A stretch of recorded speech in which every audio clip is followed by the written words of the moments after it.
G'day, freedom lovers. It's Friday night again, and I'm here with another awesome guest. Today, we're going to go into election mode because it's all happening. We've got council elections happening, and obviously state elections are coming up soon. So we're going to see a lot more of this kind of activity. And this is the opportunity for the community to get in and have a chat with people. Today, we're going to talk to Troy Thompson, a man who, with full disclosure, I have worked with before on a few different projects. The first time we met was discussing his candidacy for One Nation, which led to a very interesting cartoon that we created, which led to the cartoons for One Nation that we all see today. So before we get started, I thought it'd be a really great place to start to help people understand voting, because I learned a lot through this. Troy must have explained it about 5 or 6 different ways before. The penny drops. I get it now. And I knew how to put this together. So we're going to start with a quick little 2-minute cartoon that shows you where the One Nation cartoons actually started. What is preference voting? When voting, it is important to remember you own your own preferences, not political parties. Where possible, take a black pen for polling day. Place a 1 in the box beside your most preferred candidate. This process should be completed for your second, third and fourth preferences until all boxes are numbered in order of your preferences. The person who receives your final preference should be the person you least want to win. Remember, do not make any other mark on your ballot paper or your vote will likely not be counted. Counting a preference vote.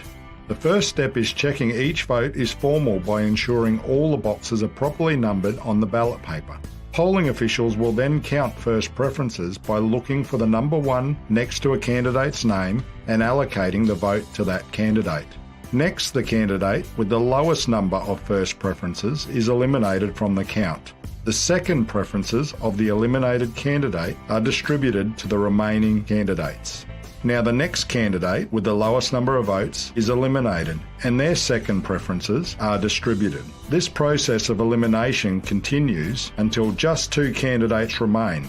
The winner is declared based on who has the majority of votes. Once the result is clear, the Commission declares the successful candidate. It is incredibly important to ensure One Nation gets your first preference vote and gains balance of power. This will deliver real outcomes for Queensland that other parties have previously failed to achieve. Vote One Nation, because you matter.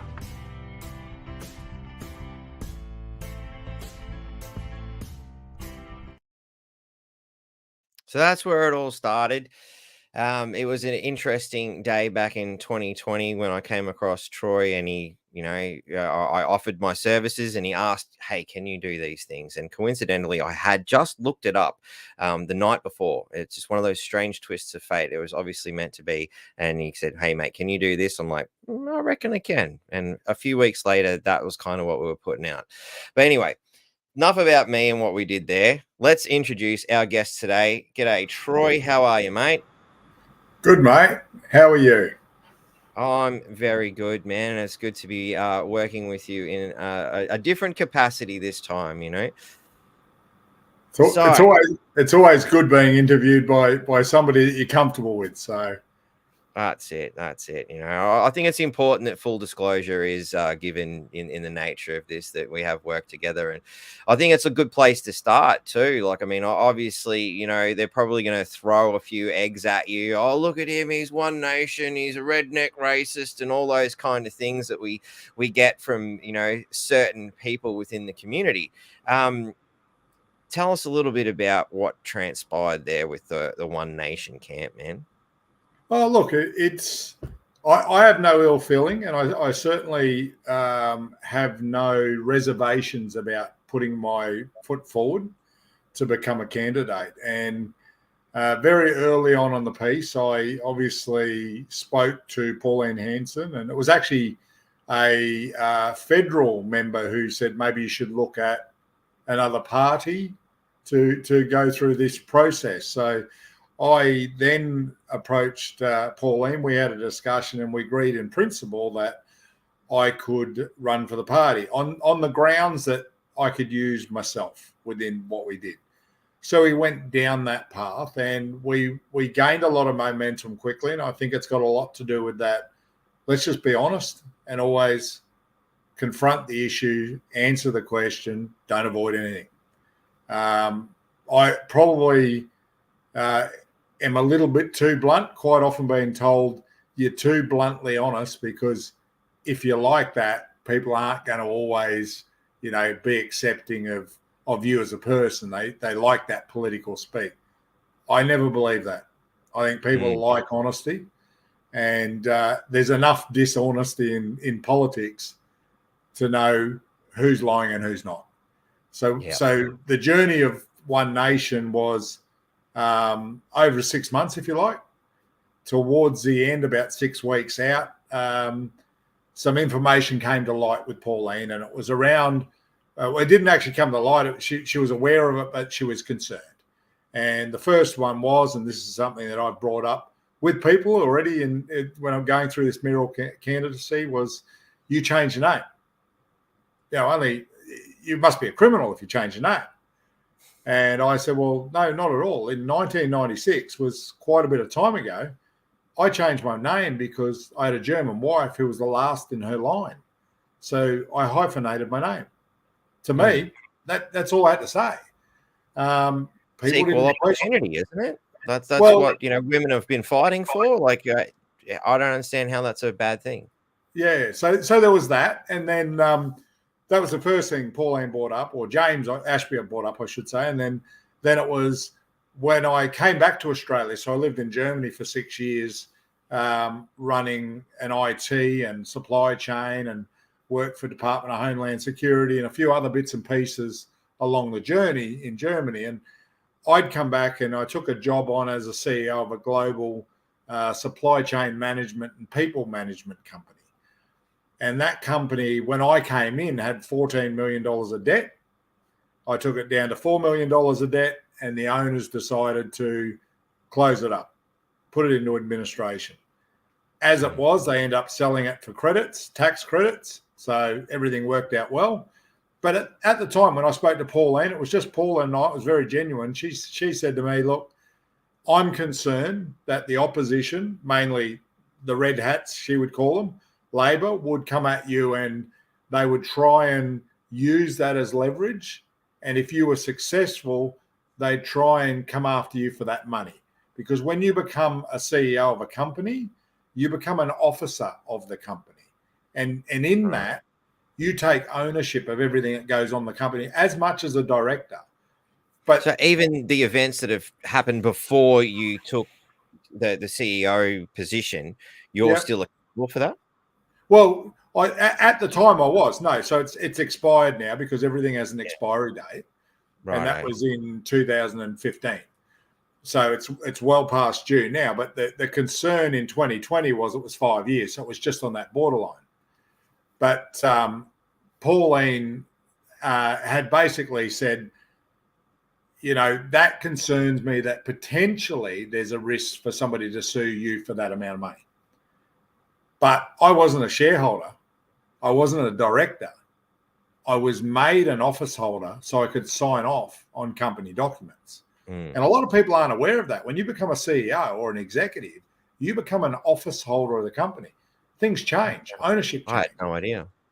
And so that was the risk that Pauline perceived to be a real risk. And I said, you know what, Pauline, why don't I stand out in front of the crowd and say, I'm not worried about it.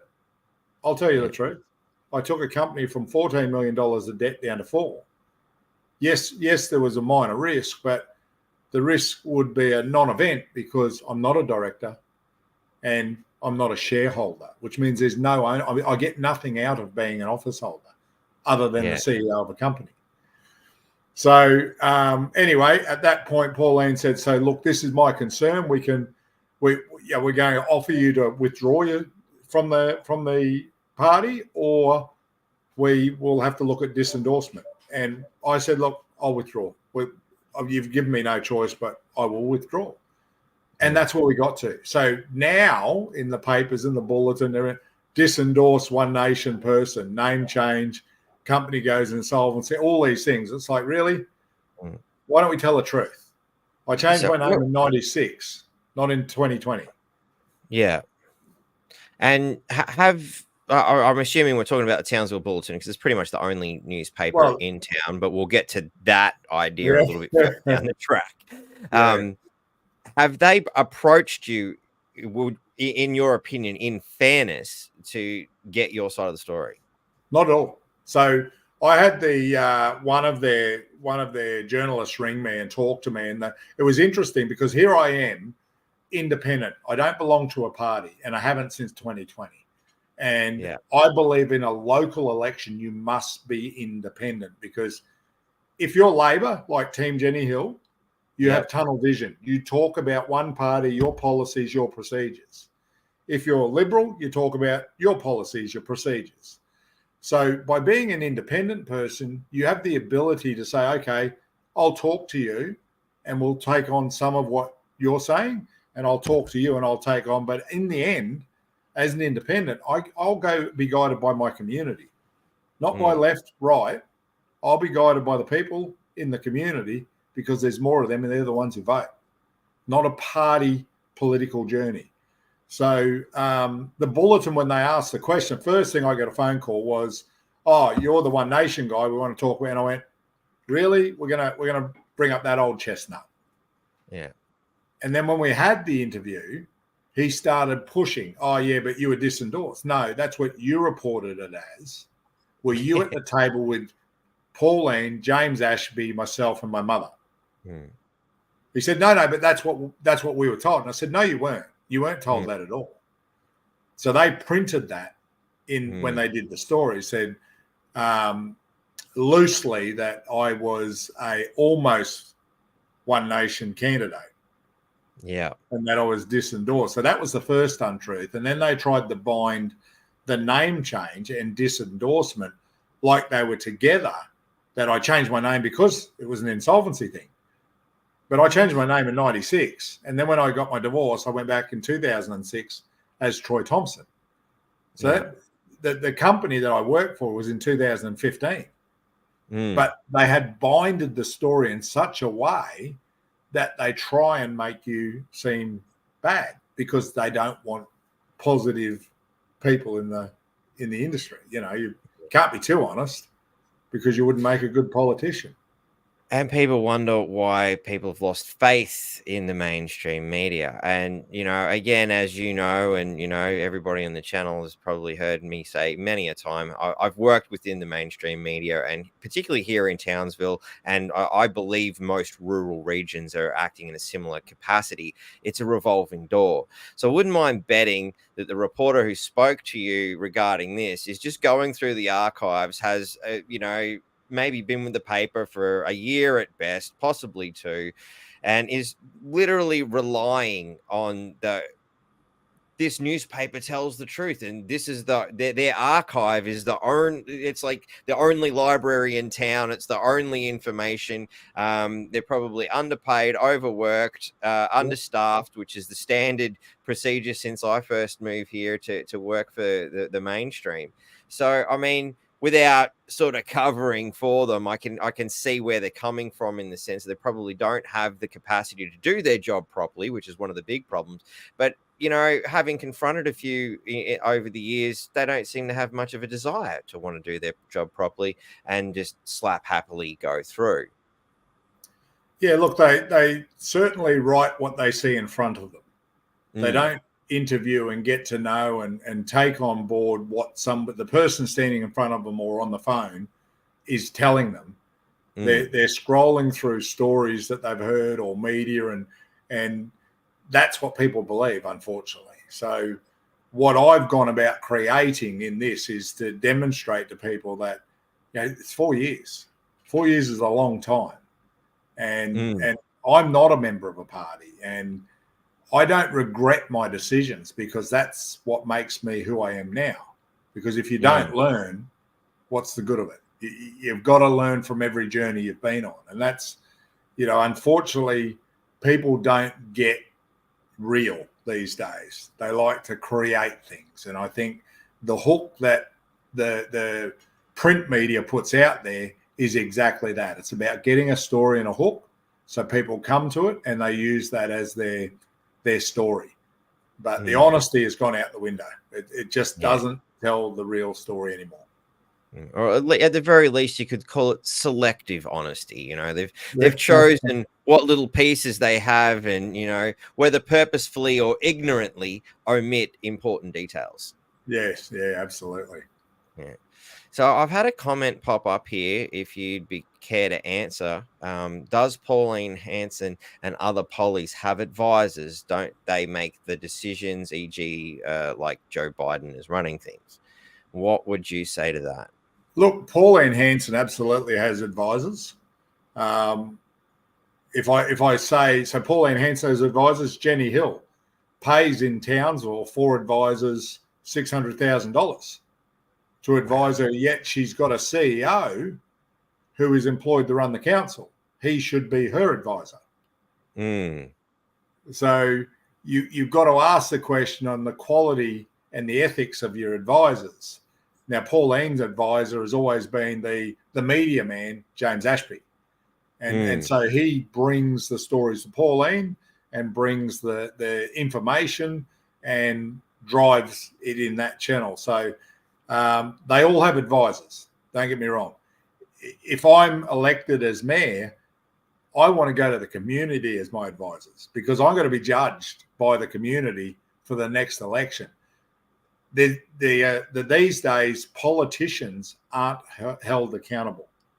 So one of the things that I've brought forward is the old town hall meetings. Every month, I will stand in a different suburb, in a different community centre as mayor and be held accountable for my actions. And when somebody says to me, this is what I want, I'm going to listen. That's the point of difference.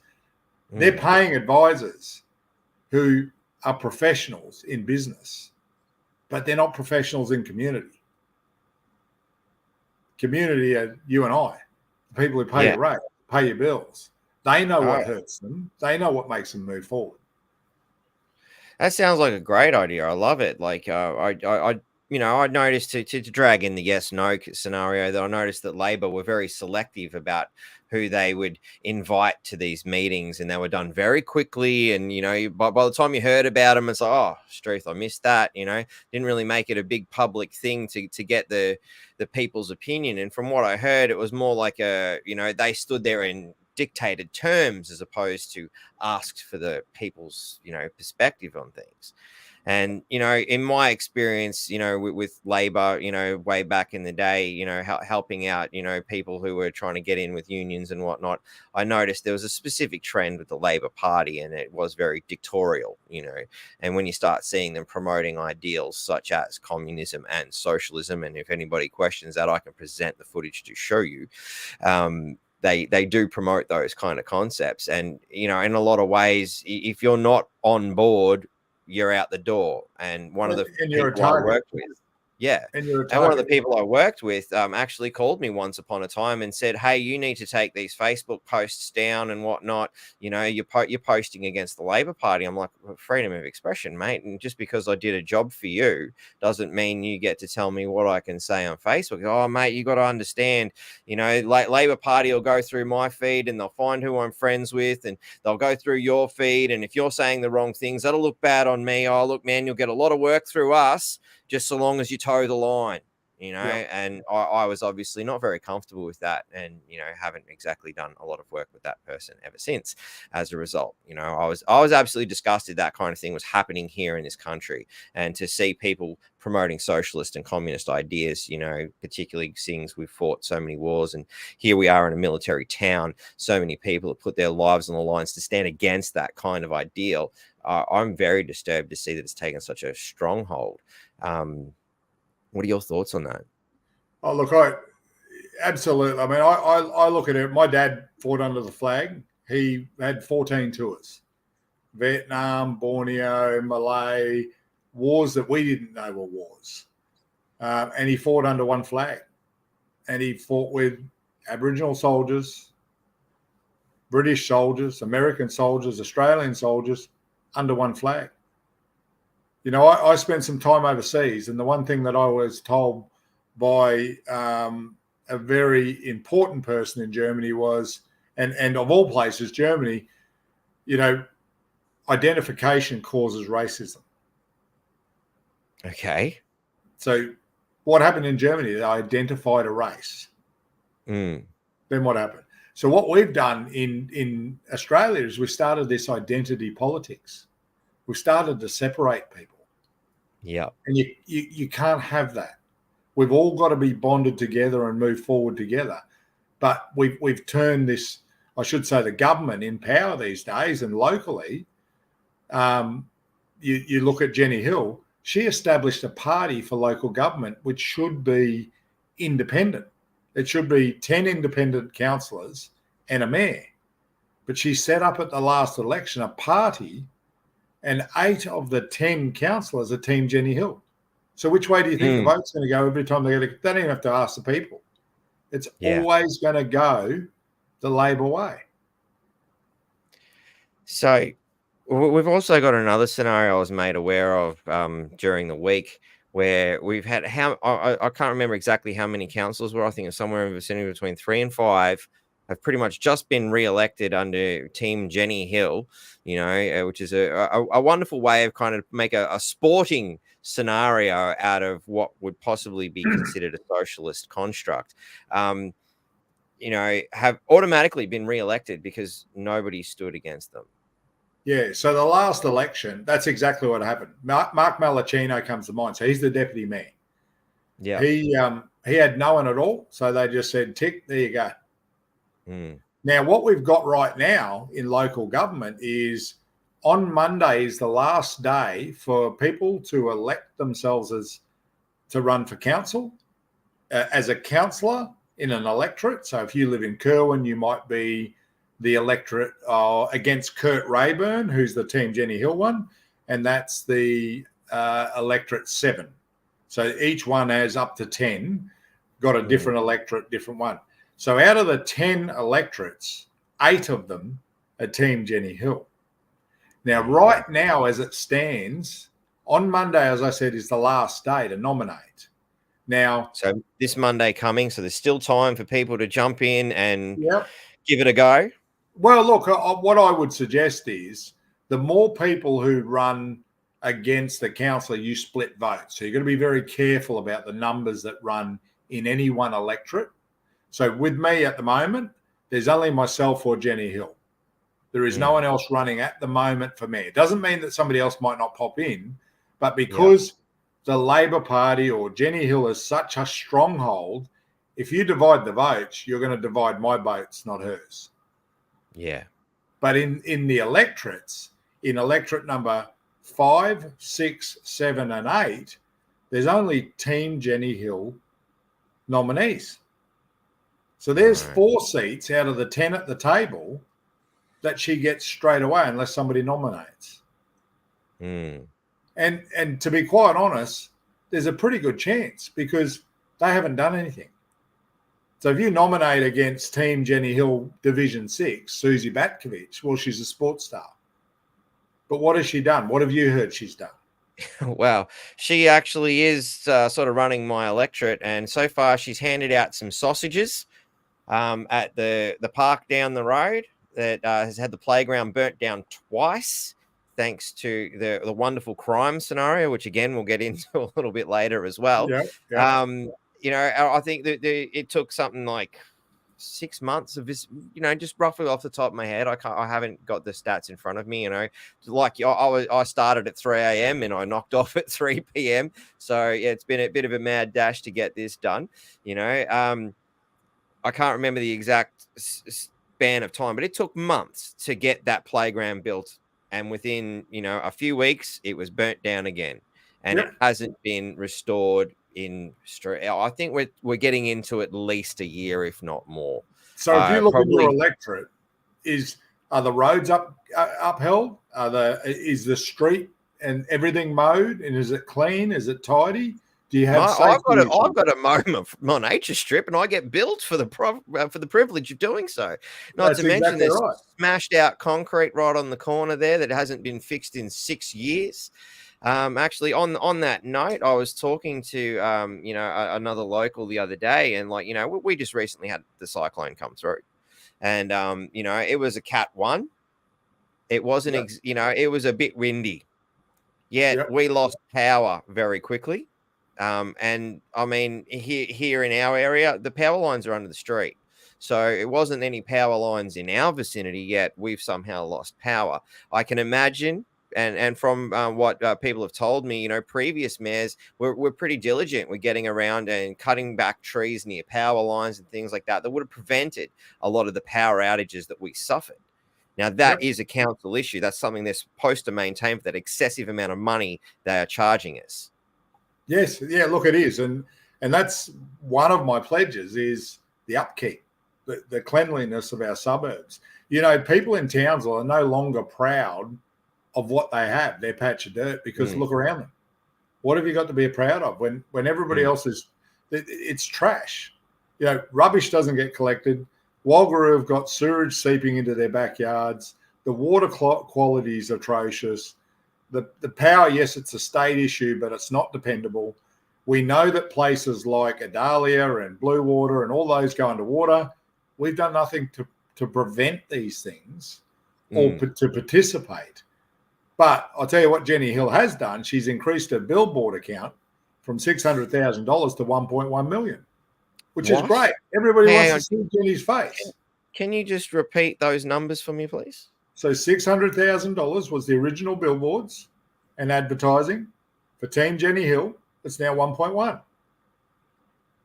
But I'll tell you what they took away. Everybody else has got to dip out of their pocket to promote themselves, correct? But what they did take away was the sponsorship to St. Luke's and St. John's to mow the elderly's lawns because they couldn't. So they took $400,000 off them and put it straight into the advertising budget of Townsville City Council.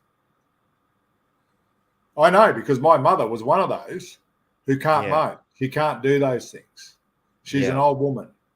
She's dependent now on a walker, and she cannot get somebody to mow a lawn when she had the privilege. She served under the flag. And that's how we respect our elderly and our disability. So when you say your mother served, in what capacity did she serve? So my father passed away in 2018. And it's only now I'm starting to, because the older veterans don't talk as much as the newer veterans. And no disrespect to any of them, all served. So mum served in the capacity of transport. So she drove everything from buses to tanks, the cars, the trucks, anything you possibly can. Her highlight was chauffeuring and ushering the Queen and the Queen Mother. Oh, wow. So there's a story in that, in what she's done and what she's been through, and the specialist people. She was also in a generation where, there was a lot of disrespect with women in the army. So she came through that, and she pushed against that. She had a lot of things that would go on, but she pushed against it. So I guess that's where I get my fighting style from. I learn a lot about what she went through and why things need to change. So, she served in the military for 20 years. Dad was in there for 25. I spent 5 years in the military in Perth. So I was in Signals, in Swanbourne or Karrakatta, Fremantle, and SAS Swanbourne. Nice. Which I think is very important in a military town, that you have an understanding of what our soldiers have gone through and what their needs in our town are going to be. Just about everybody in town has somebody or knows somebody who is military. I've got quite a few friends who've been military. You almost can't walk down the street without bumping into somebody who's military in some way, shape, or form. So and we should be proud.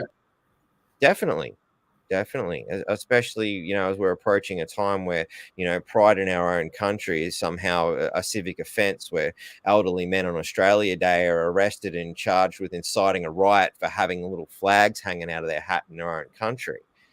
So, I think it's a very important thing that we, have a breath of fresh air, like someone like yourself that's willing to do that. But I wanted to come back to something that you said earlier in regards to the council having a CEO. Can you elaborate on that for people who probably So, are not familiar with the inner so, workings? so in the elections, we elect members that represent each of electorates and the community. The mayor oversees those 10 electorates, so all the councillors. Mm-hmm. And she also picks and chooses the CEO. And that CEO, Chief Executive Officer, is in charge of all the business in the council.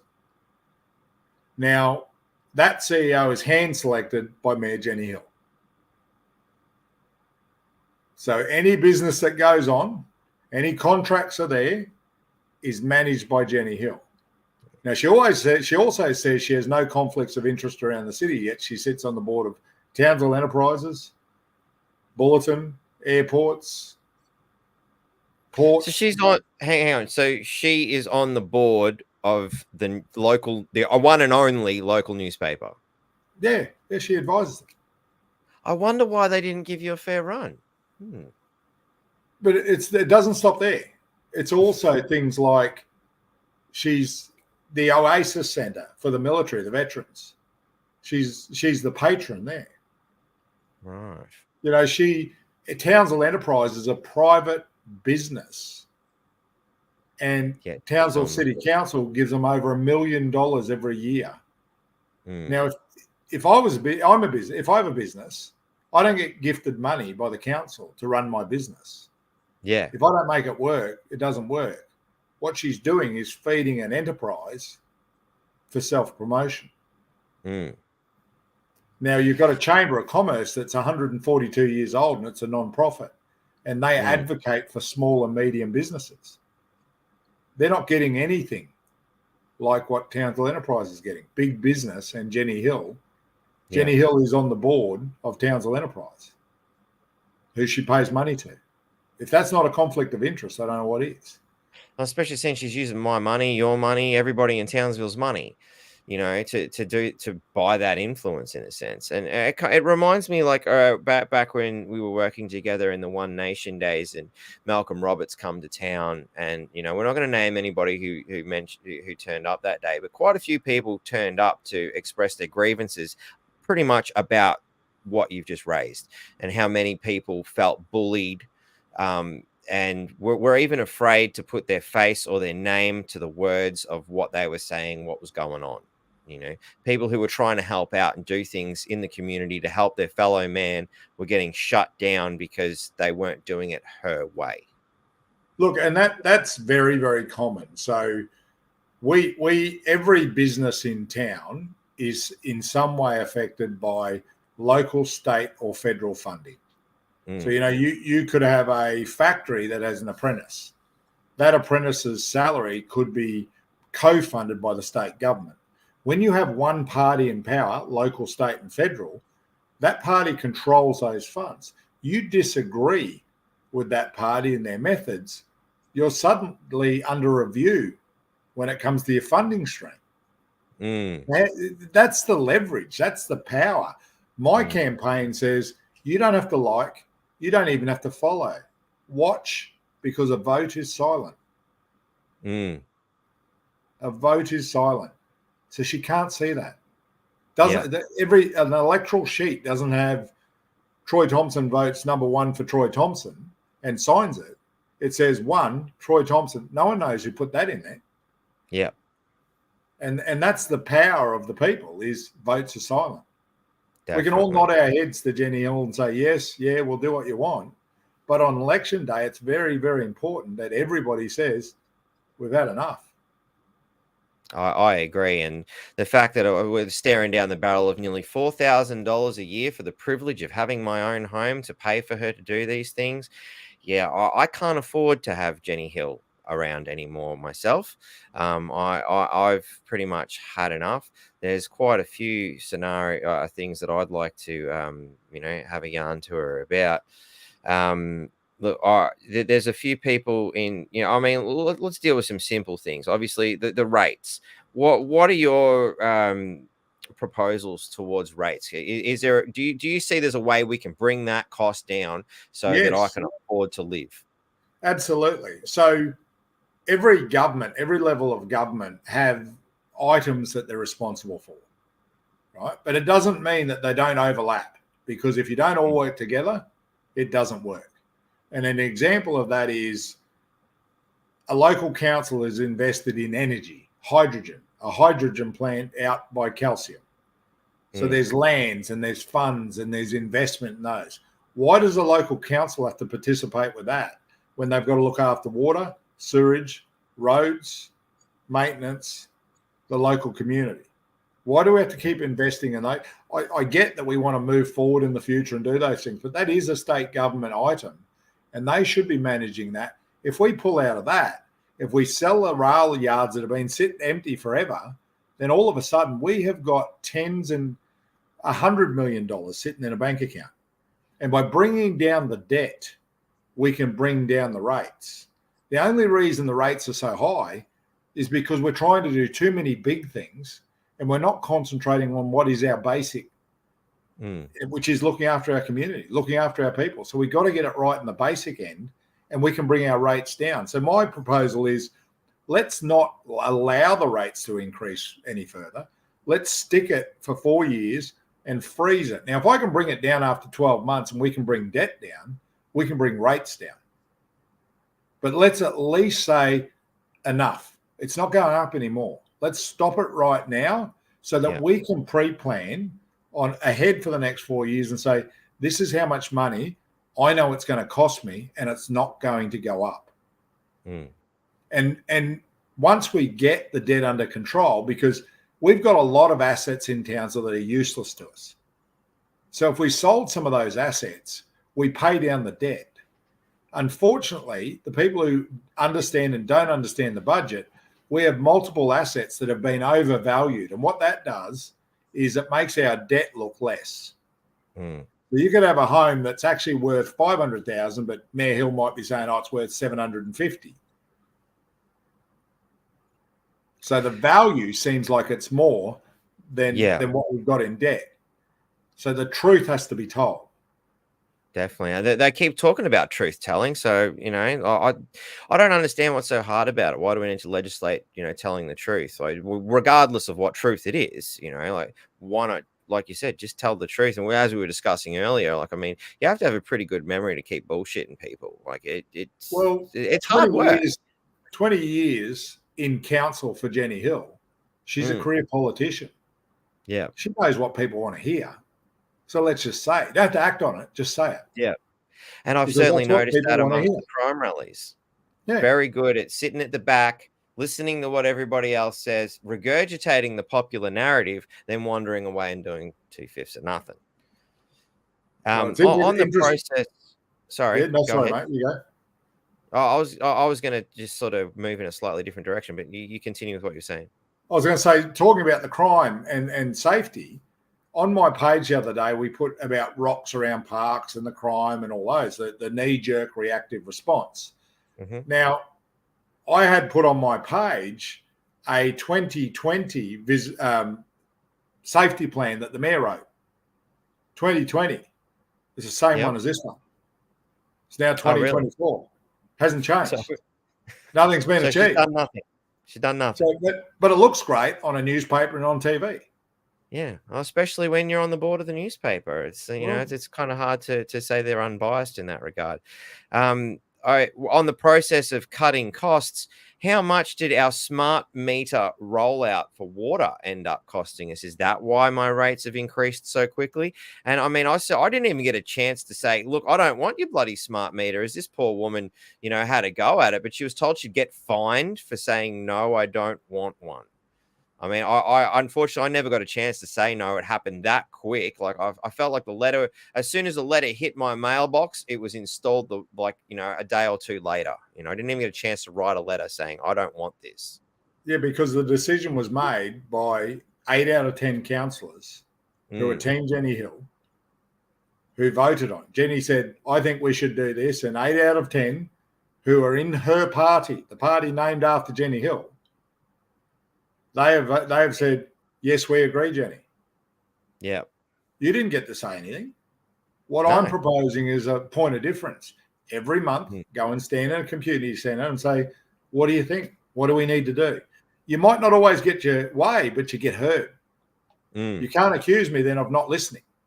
Yes. There's no, and I will be held accountable because people will verbally barrage me and they'll tell me, you've done nothing. You've done, and you know what? That's a good shake-up. There is not one councillor in Team Jenny Hill that will stand out in front of a crowd and answer the questions.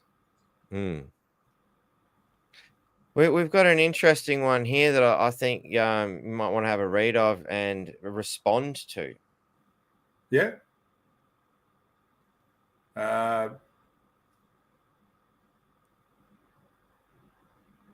Subdivisions and councils. Well, absolutely, I do. So is it, you're talking about the one from Michael? Yes. Saunders, yeah, about having zero idea of how and why rates work or exist. Exactly. So please demonstrate your knowledge, if you will.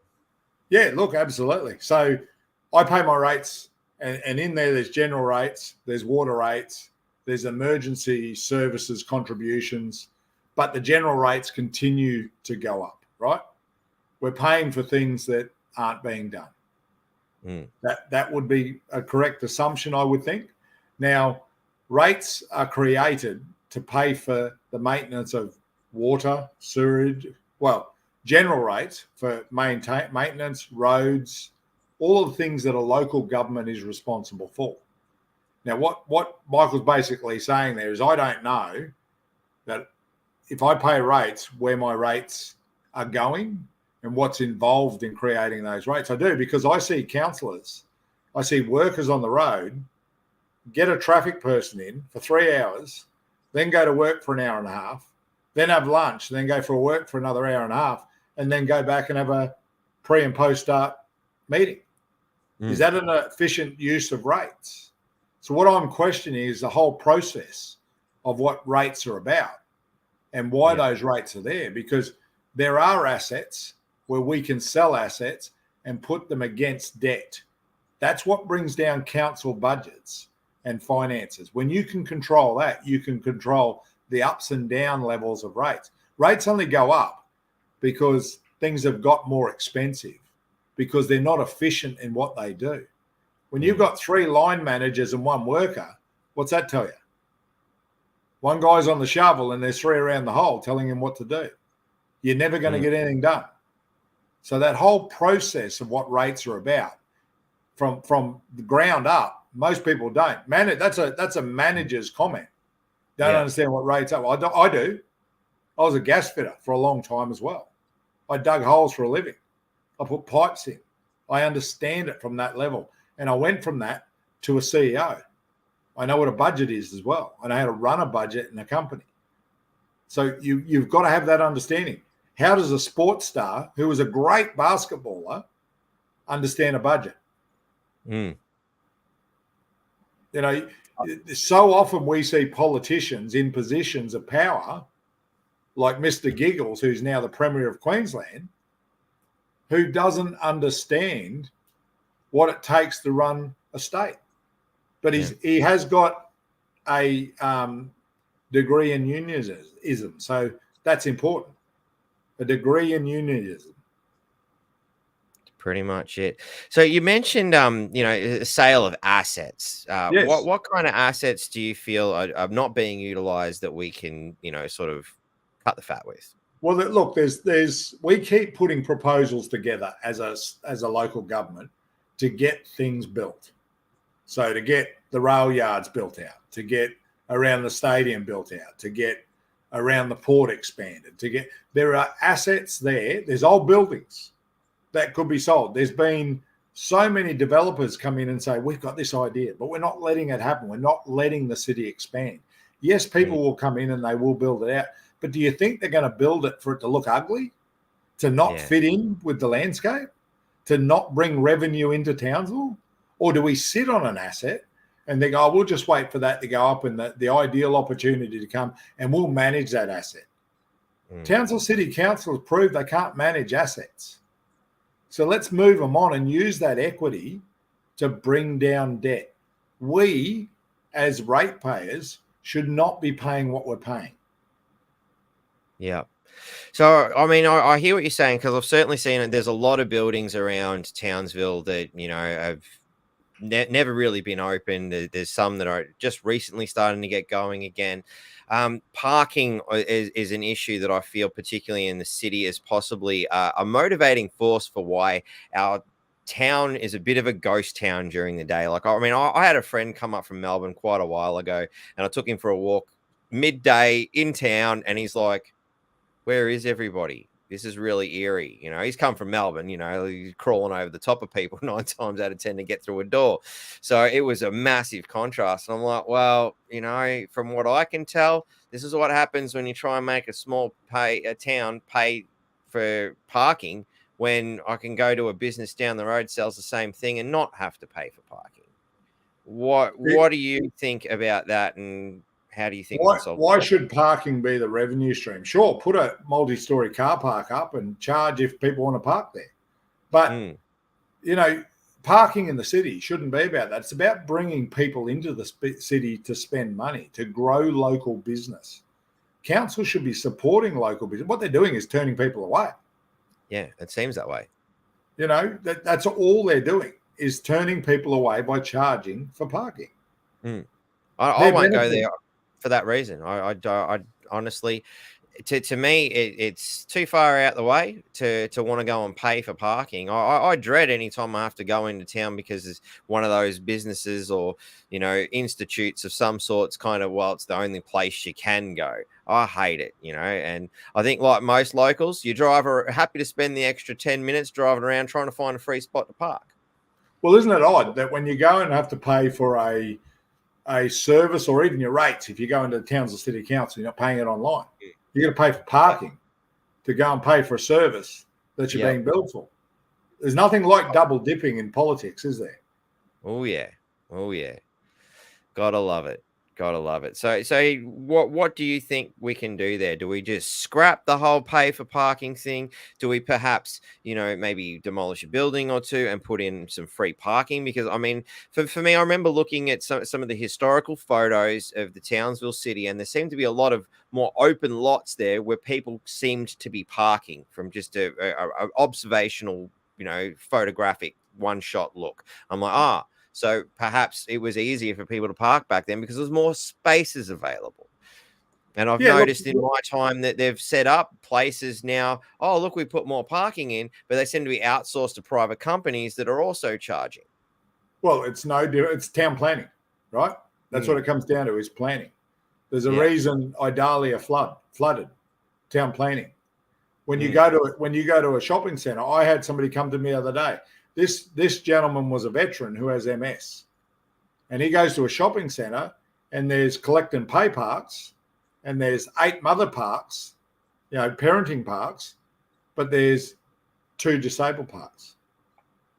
I don't know about you. Every time I go to a shopping center, there's plenty of disabled people in there, and he's got MS, so he has to park right down the end to walk in. That's a planning problem. Now, when you go to a car park in the city, to have to pay for things and then walk, there should be spaces open for car parks, multi-story car parks, but there should be spaces. Maybe 2 hours for free. If it's going to take more than 2 hours, then pay that little bit extra. But give patrons a couple of hours to experience and generate income into businesses that are local. I mean, the town obviously is empty. And they seem to identify that that's an issue, because I think for the last 2 or 3 years, every Christmas, oh, look, for the month of December, you know, we're giving you free parking, you know, in an effort to try and promote businesses for just that 1 month. So they obviously identify that there's an issue there. Well, there is. And look, it's revenue raising at its best. That's all it is. And what it stinks of is a council who has a mayor, 10 councillors, not communicating with their community and hearing what the community is saying, a CEO, a lot of line managers, and they're not able to manage a budget because the rates keep going up. Bills keep going up. Yes, the cost of living is growing. Yes, there's GDP increases, but they're not balancing a budget. So they're trying to recover whatever they can from wherever they can. And the ones that it's affecting the most is the people in the community. Definitely. The Freedom Call has a topic here that's a little controversial. Fluoride and other chemicals in the water must be addressed. Now, from my point of view, I've lost count of how many times I have written to people saying, I'm not saying it is, I'm not saying it isn't. But can you prove that fluoride actually has some form of a benefit? And, if not, why are we doing it? And nobody has ever come back with a sufficient answer. Nobody has ever provided the science that we're alleged to have faith in. And I know there's quite a few people in the community who have expressed this to me. And obviously we have somebody who's bringing it up now. To me, on the idea of just cost cutting alone, if that fluoride doesn't actually have any benefit, as I understand it, it's costing us money to add that into our water. So is there a quick budget solution there to me? Well, there's no answer to our water crisis at the moment. One, we don't have any safety in our water structures. There's not enough pipes. There's not enough water. We're not building enough dams. We aren't heightening the dams. There's no security. Then there's the quality of water, which is fluoride. Yeah. How many times you taste the water and 1 week it's good, next week it's not. 1 week it's this color, the next week it's not. There's two filters on my tap. Well, there's an issue with it then, isn't there? Yeah, and I think it's time to start sending the bill to council to filter my own water to get rid of. I mean, I understand we need to add a certain amount of chlorine to get rid of this blue-green algae. And again, I got another notice via email saying we're having troubles and all this. And no sooner did that happen, you turn the shower on and it's like, holy shit, did I just jump in the pool? Yep. You know, like the chlorine, the smell alone, like I can't even bring it up to my mouth because the scent is just so strong. So this has gone on for years and years, hasn't it? So, and there's still no solution. So at what point do we say, or does a politician say, because they're the ones who are making the decisions, I don't know what I'm talking about. They bring scientists in, but every time there's a pro and there's an against. We have to have a solution, but we have to take community consultation. Again, you've got to consult the community. There's professionals out there that can say it's good or bad. My view on it is it's too chlorinated. It's just simply too chlorinated. Way too much, to the point where I have two filters on. So, personally, I think it's time to start sending a bill to Townsville City Council to say, look, this is what I have to do to make it drinkable. But again, considering Section 51(23)(a) of the Australian Constitution is pretty clear about, medications and whatnot, I can't help but feel that forced fluoridization is in breach of the Constitution. Yes, it is. It is. And it's interesting you say, this is something that came up recently because I have obviously market stalls every weekend coming into the election. And a lot of these issues, exactly what you're asking me, the parking, the rates, the water security, the roads, the maintenance. Public health, public safety and public health is not just one level of government's responsibility. When you're tweaking the water levels and the quality of water, then you've got to take some ownership and responsibility and liability for your actions. And our local government isn't taking the liability seriously. So good old Mr. Giggles here apparently isn't answering letters from the First Nations people after they, their party was such a proponent for truth telling and whatnot, according to Ramona here, which, as I understand it, is of Indigenous descent and has had some trouble in the past with these apparent Labor people who claim to care about the Indigenous people. What are your thoughts perhaps on how the community can do better for the Indigenous as opposed to just standing there virtue signaling a couple of narrative lines? Look, at the end of the day, whether we're white, black, red, orange, and white and black seems to be the thing you can't say anymore because people get offended. But you know what? I went to school and I finished school in 1988, and all of us were mates. We all had one perspective. We didn't challenge each other. There wasn't activists throwing things in our faces all the time. Together, we should be working to find solutions for Aboriginal, Torres Strait Islander, PNG, multiculturalism, and Australians to fit into Australia. Because why do people come to Australia? Because it's a great country.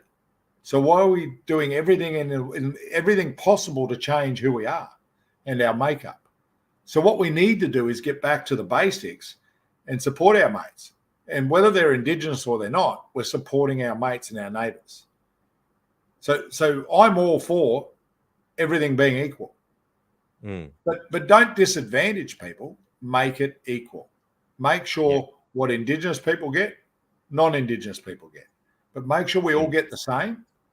And that we're not, taken not seriously, and that, racism comes into it and all these other factors, because it doesn't need to. We're all human. We all bleed. We serve together. So let's take this point of separation out and start treating people the same.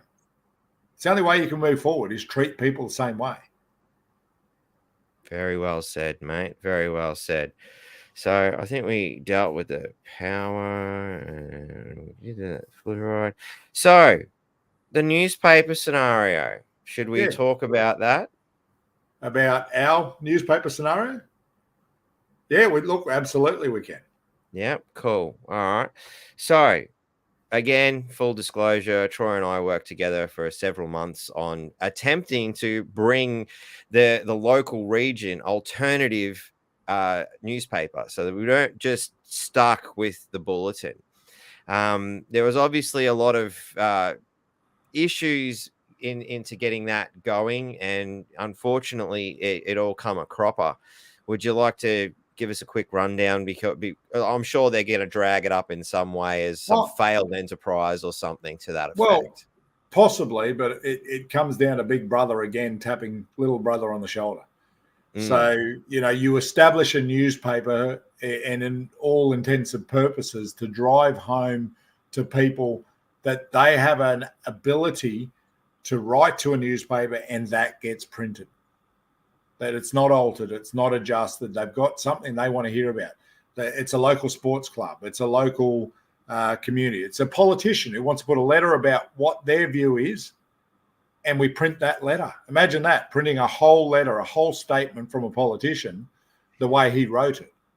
And I believe we did that with the Katter Party, and they were like blown away because nobody ever done that for them before. Yeah, and wasn't it great and a breath of fresh air, because people are saying, so I had sports clubs ringing me saying, you want me to write? Well, it's your club. I can't write about your club. It's your club. You write it, send it in. We'll do the grammatical changes, and we'll make it look pretty and in the right place. But the idea of it was to bring a community paper that everybody likes, and again, that's what I'm trying to do in council, that everybody participates in and that everybody benefits from. It's not about a controlling faction or a one side of politics or the other. It's about a community-driven initiative. But guess what? People above that said, no, you're doing okay now, and we don't like that because it's taking off what we do. And you know what? The byproduct of what we created as a newspaper is now prevalent in the Townsville Bulletin. Have a look on the Bulletin, and on the bottom of every page is a small ad. They got the big ads, the Harvey Norman. The way we were doing it, right? Yeah, so I don't buy the Townsville Bulletin. I refuse to give them any money. Well, look, I do it because they write rubbish about me, as I'm going into an election. I don't like them because, realistically, a trick. Yeah. Well, what you want to see is something that everybody participates in, and there's a fairness in writing. It's not about creative writing. Yeah. It's about truth. So why not have a newspaper that takes, something that was interesting for me this week was when I spoke to Channel 7. They ran a story on Jenny Hill, but they had the courtesy of ringing me and saying, have you got a point to make about what Jenny Hill has just said? Would you like to put a statement together? I've never been asked that by the Bulletin. Yeah. Wow. You know, and to me, that's different. Somebody there is thinking outside the box. Maybe there's more than one side of the story. Maybe we need to hear all of it and hear So it it's from an the horse. uncanny concept, isn't it? Yeah, imagine that truth. Yeah, or hearing two sides of a story, you know, that the whole impartial investigative journalism sort of Yeah, construct. And I just want to but at say the end thank of you, Dale, for yeah, appreciating the work that we did back then. It was I had a lot of fun doing it, and it's a shame it didn't come to fruition. And, I mean, one of the things I'd like to address too was like some of the dirty tactics that were being used. If you'd like to retell what change our happened. print, change our print timelines, change our print dates, change the availability of when we can do it. So, you know, you write a weekly paper and you've got to have everything in by Wednesday, and suddenly they change that. Yeah. And I think it's fair to enlighten the people that the only printing press that can produce a newspaper was the Townsville Bulletin. So we were kind of screwed and up against a rock and a hard place, requiring them, the competition, to print our stuff. And, you know, there we have sort of, would espionage be a good word for it? Well, look, they were happy to take our payments, and they made sure it was done weekly. There was no credit extended. You paid for what you got at the end of each print run, even though there was 76 editions. They paid for it. We paid them. They were happy to take that money, but then they put some really stringent conditions in place. That's just not ethical. And it's not morally correct. And that's where we get back to it's not good for the community. If it's good for the community, we all participate. We all share in profits. We all share in what comes out the other side. But, you know, it's very one-sided. It's very driven by a certain group of individuals. And unfortunately, we don't all participate in it. I certainly won't. I'll fight every step of the way. And that mayor that we've got now, I'm not there for second. I want to fight her for that position. But it's a big fight. If people don't vote, if they don't put, it can be silent, if they don't put my name on it, then you get more of the same. Yeah. At some point, you got to take a stand, and somebody's got to change the thinking, and that's all it takes is people to change. So Jeannie here has, does Troy know about the health risks of ingesting fluoride? Has he heard there is a major court case in progress against the EPA? They are trying to prove there are risks to IQ of unborn children. Yeah, look, I'm aware of multiple cases about fluoride in cities all around the world. I don't know to the umpteenth degree everything about a particular case, but as a holistic view, hand on heart, I know what we're getting in our water system, and the variations is because the unknown of what these people are looking after our water, that they haven't got the fortitude to make a decision and say, this is what we need to do. This is what's happening, because it's going up and down. There is no decision making on what level that fluoride, or even if it needs to be there. And no one wants to take ownership for it. It's pass the buck. I'm not going to pass the buck. What I'm going to say is I don't know enough about it, but I certainly want to find out. Yeah. And, you know, that's always been my position too. So I'm not saying it is, I'm not saying it isn't, but if it is so good and wondrous, then we shouldn't have a problem presenting the evidence. Yeah, especially absolutely. After all this time, and they keep saying that the science is sound. So, well, present it. It's, you know, it to me, it's ominous because they won't talk about it. So, I think I've got most of my scenarios sorted. There's one. The as I understand it, our council has signed up to certain UN charters towards things such as smart cities, which has led us to smart meters, you know, of both electrical and now water, to tie us back to what we were saying earlier. You know, there's talk of smart cities, and I believe recently, I think it was just this week, Sydney has announced that they're going to start trying to push the idea of these 30-minute smart cities, and they're going to stop people from driving cars and whatnot. And it seems that Jenny Hill is very much on board for these kinds of things. Where do you stand on that issue, mate?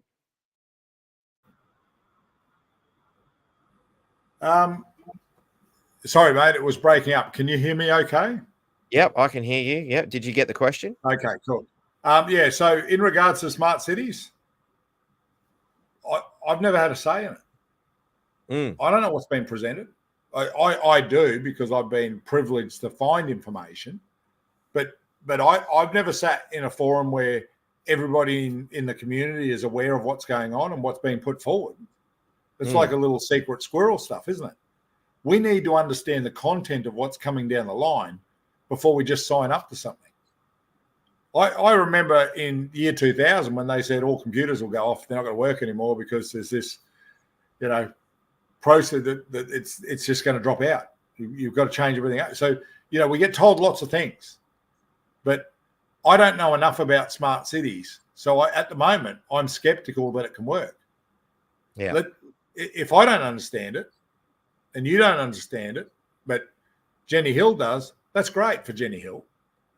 But I think down the line, we all have to be educated in what this means. Where is it going to affect us? What is it going to cost? What is it going to do to us as a human society? Because is it replacement?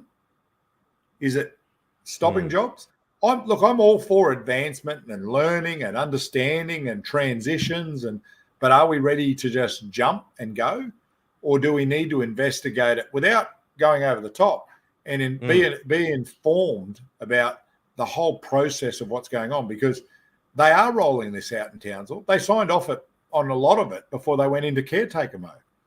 They signed on a whole heap of contracts and committed money and contracts and budgets before they went to caretaker. That's how confident they are. But wouldn't it be interesting if suddenly a new mayor got elected and he said, hang on, let's stop that process. Let's take it back out to the people and get them to understand it, because they're supposed to be the people who vote. Their rates pay my income. So I'm accountable to them, aren't I? Or do we do what we've done now and we create our own party and take control?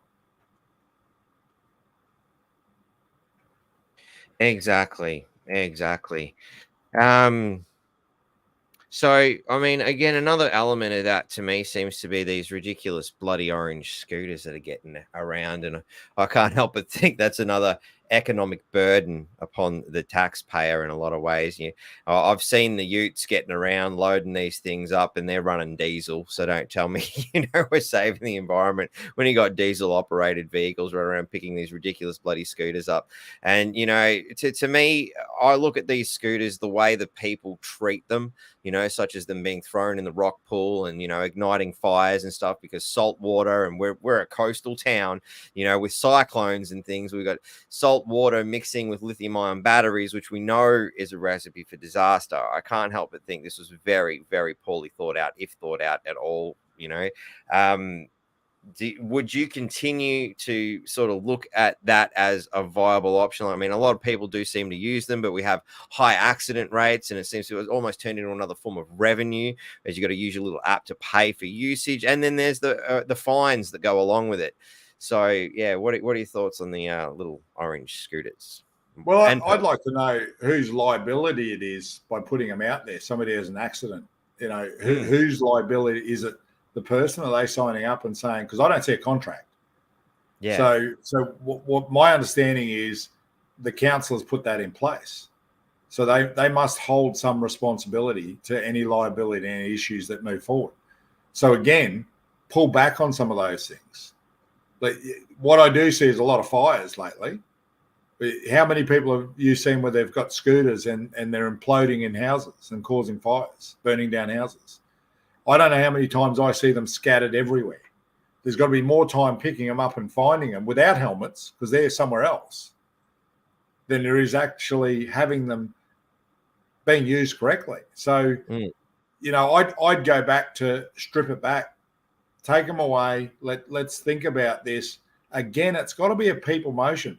I know I bang on a lot about you got to take it to the people, but we're the ones who are living here. We're the numbers. So it shouldn't be, yes, we elect an official to make a decision, but they should still talk to the community. Every single person I speak to, I would say 8 out of 10 aren't in favour of them.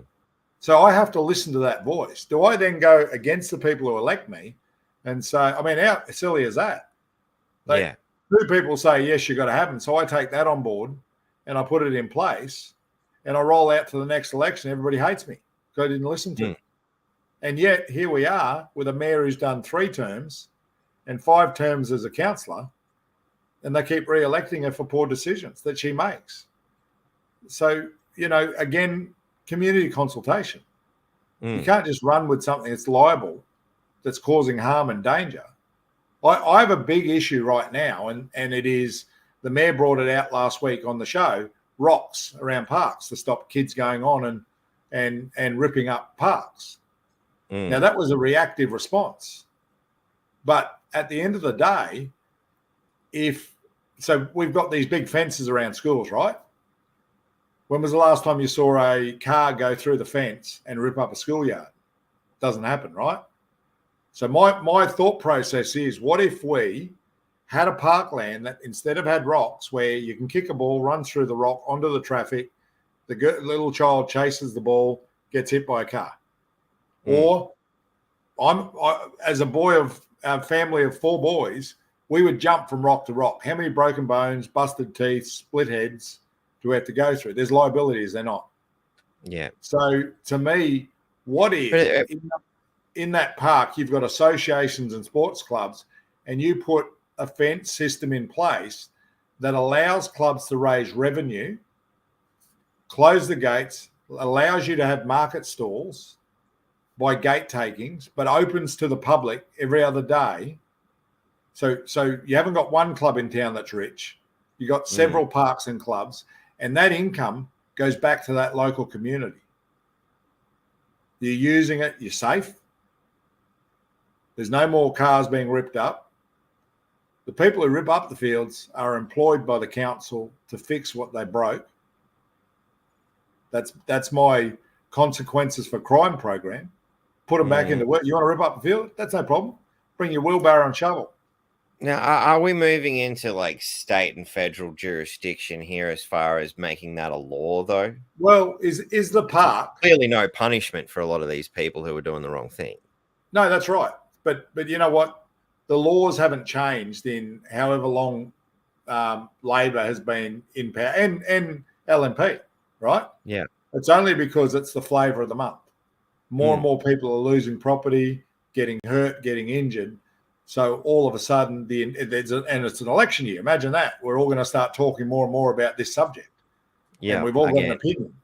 So again, that's right. But what changes? Nothing. The result is actually getting worse.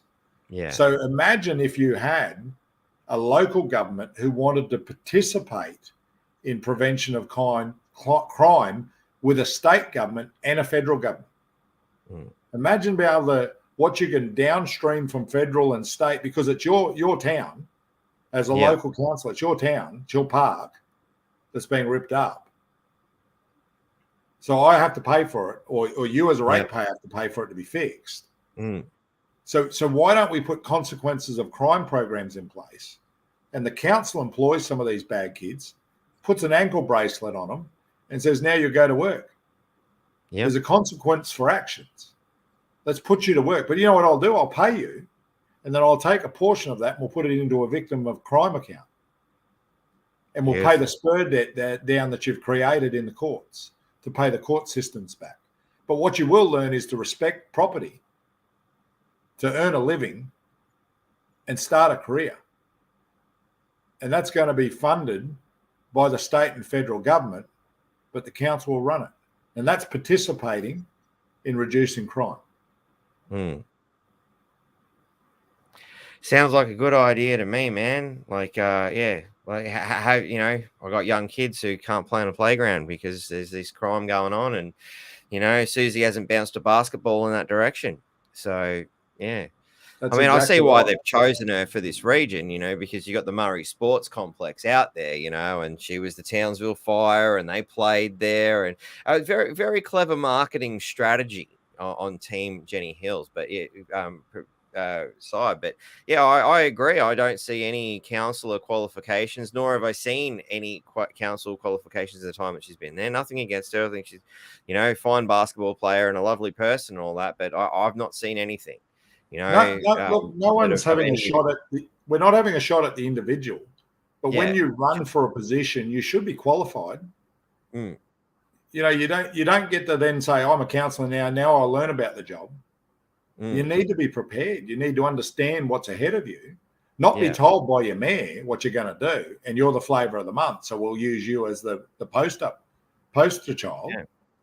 It's about having the ability to manage what's in front of you. Yeah, Laura agrees. Fence rather than a camera. I was talking to one of our local neighbours at the crime rally where Aaron Harper, showed what a wonderful human being he was and the compassion for all the victims of crime. Called us all renter crowds and whatnot. It was a lovely display, a very, very typical sort of a Labor sort of a thing, or you don't like me, I'll just insult you. But that wonderful, stunning display of compassion aside, that neighbor expressed how they have security cameras out front of their house, and the criminals, basically knowing that there is a camera there, purposely come and park stolen cars there, wave and do a little dance in front of their cameras, and they hand it to the police, and the police do what they can, and typical catch and release program, yibbity yibbida, that's all, folks, and they're out the next day. Yeah, look, it keeps going, doesn't it? It is catch and release, keeps happening, will continue to happen until all governments participate and we change. If we don't change our actions, you get the same, don't you? My motto in this campaign is, if nothing changes, nothing changes. And it's exactly that. We haven't changed a single thing. All we've done is increase the crime rate. So if we don't all work together, what's going to happen at this election is, right now, is if Jenny Hill gets voted back in, she'll support Aaron Harper and Scott Stewart and Les Walker. And what have they delivered? Who won't answer my emails anymore? Yeah, but what have they done for crime in the city? Nothing. So you elect a different mayor.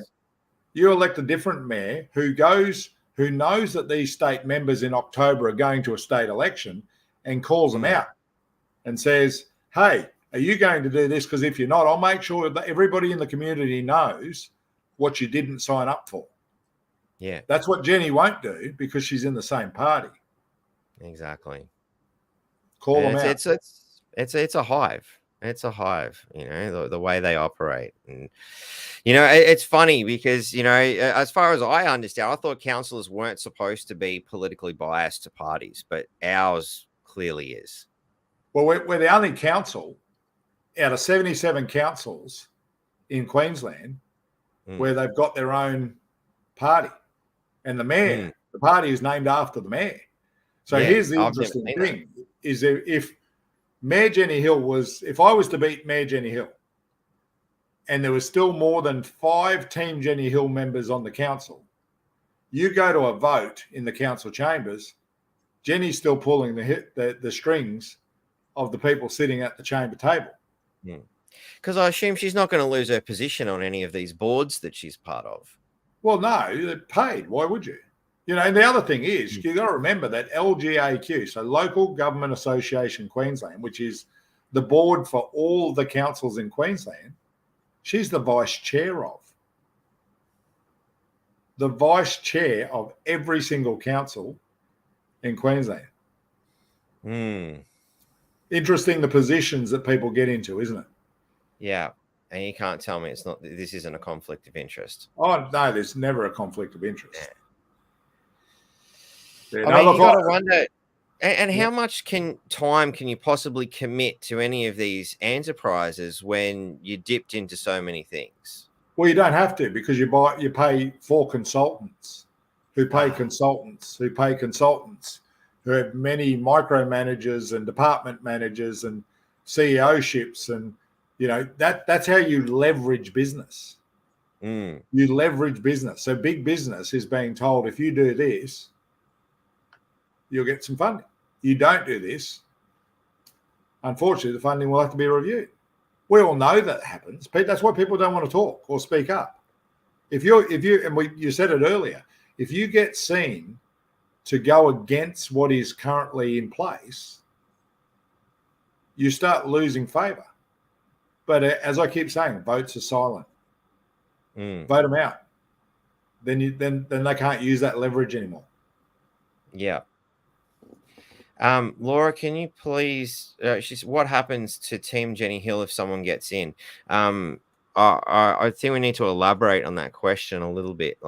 I think Troy sort of just stated that, even if she's gone, if there's enough members of Team Jenny Hill, she still has influence. If that answers that question.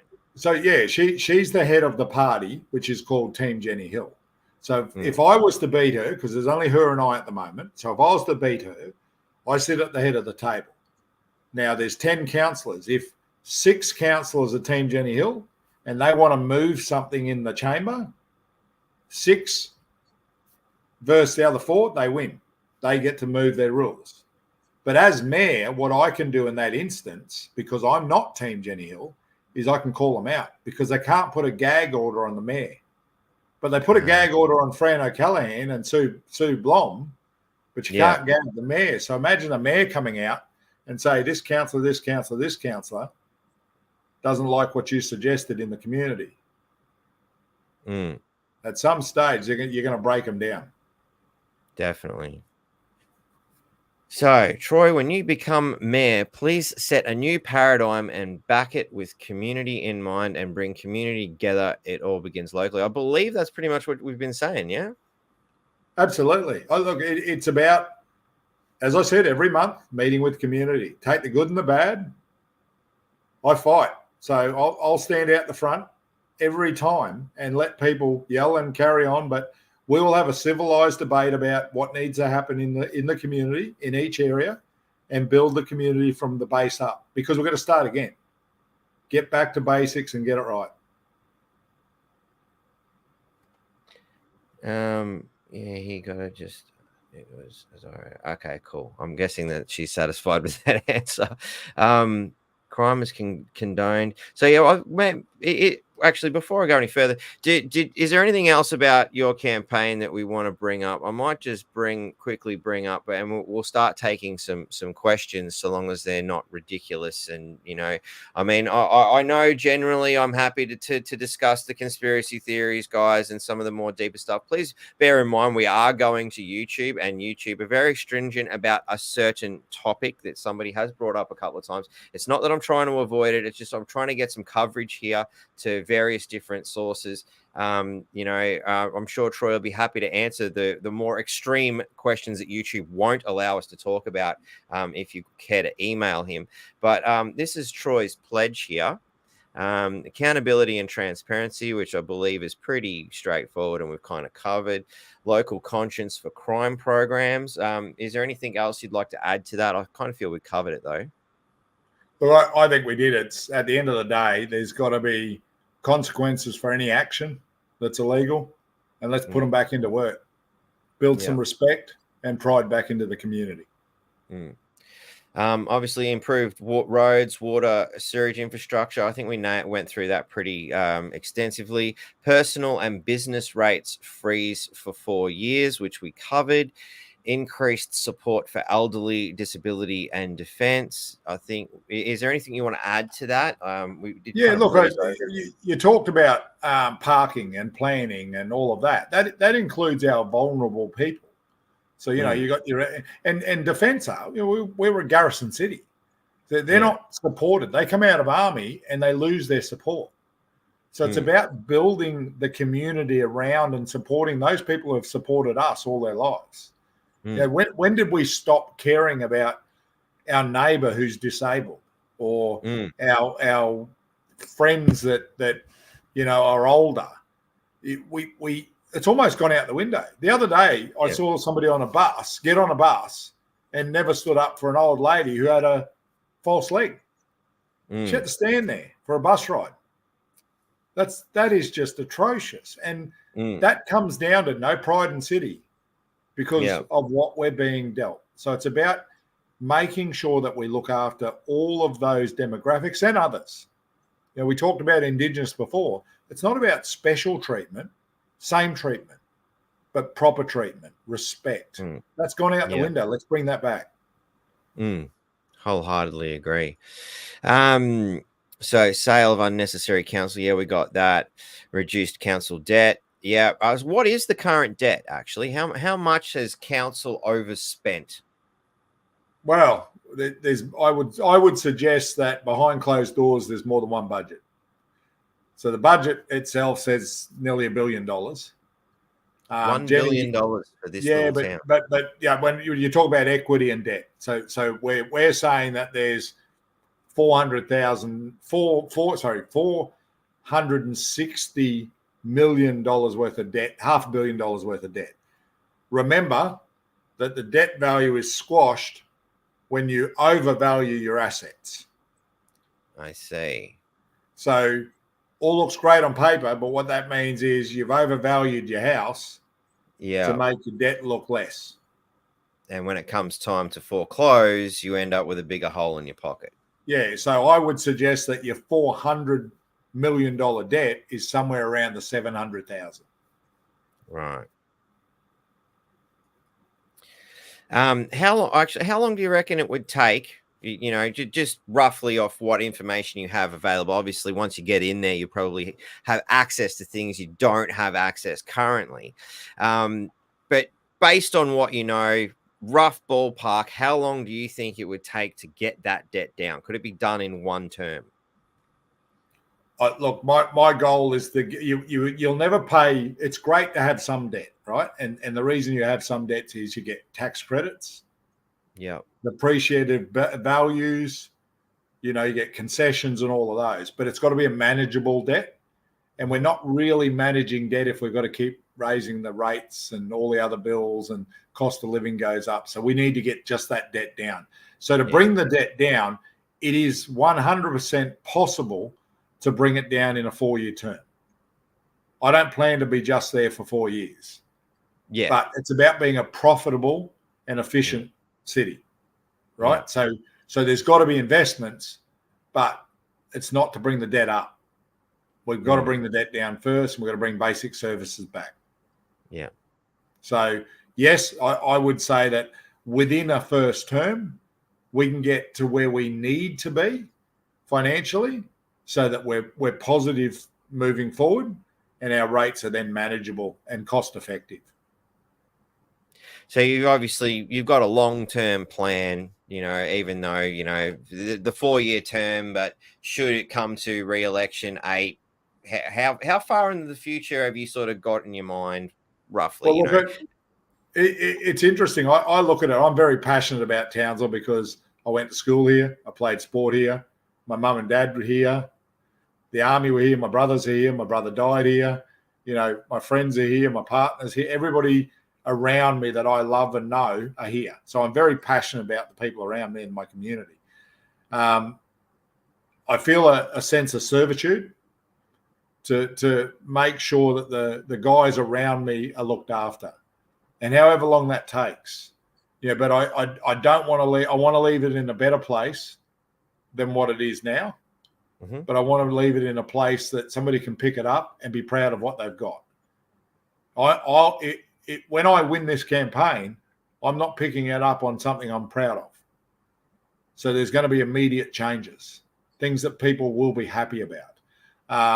Long term, I'd like to say there could be 2 or 3 terms in me, but I don't know. That is up to the people, and I will personally hold myself accountable, but I want the community to hold me accountable. And that's what they should be doing with Jenny Hill. She's done nothing for us. So why do we keep re-electing her? Got me. I can't say I've ever voted for her, that's for sure. And I struggle to find people who have. You know, maybe it's just a circle of people I work with or come across in my day-to-day life, you know, likes attract the likes sort of thing. But yeah, I can't say I've ever come across someone who says, I love Jenny Hill. Geez, I'm glad I voted for her. Never, Yep. ever heard that Yep. in the 6 years that I've been here. So improved sport, art and recreational facilities. What have you got in mind there? Well, you know, we talked about parks and revenue and sports clubs, because one of the big drains on a city council is you've got to keep funding clubs and pay for maintenance. Or imagine having a fence there and providing funds so that clubs can share the maintenance. So your costs as a council go down, their profitability goes up because they're able to raise more revenue. So that helps the clubs and those recreational associations. They look after the asset because they're proud of it. It's something they can respect.